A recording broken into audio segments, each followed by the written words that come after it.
సంకటహర చతుర్దశి రోజు నాకు వినాయకుడైతే చాలా బాగా గుర్తొచ్చేస్తున్నాడు. అందుకని చెప్పేసేసి మా లక్ష్మి వాళ్ళ ఇంటికెళ్ళి ఈ పూలన్నీ తీసుకొని వచ్చి ఇలా మాలగా అల్లితే ఎంత బాగుందో చూడండి అసలు. ఈ మాల అయిపోయిన తర్వాత నేను మళ్ళీ ఆయనకి ఇష్టమైనటువంటి తెల్ల జిల్లెడు పూలనైతే కోసుకొని వచ్చేసాను.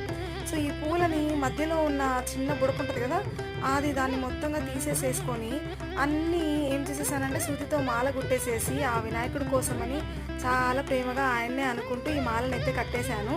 తర్వాత ఆయనకు చాలా ప్రీతికరమైనది ఏంటి అని అంటే గరికమాల అనమాట.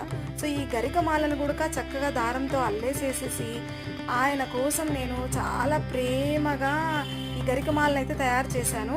ఉండ్రలను కూడా తయారు చేశాను. ఇంకా ఇవన్నీ మన చేతితో మనం చేసి ఇవన్నీ దేవుడికి అలంకరించినప్పుడు ఆ ఆనందమే వేరుంటుంది అసలు. నాకైతే చాలా చాలా హ్యాపీ. మా ఫ్రెండ్ అయితే వాళ్ళ కొడుకు బాగా ఎగ్జామ్స్ రాయాలని తెగ దండం పెట్టేసుకుంటుంది.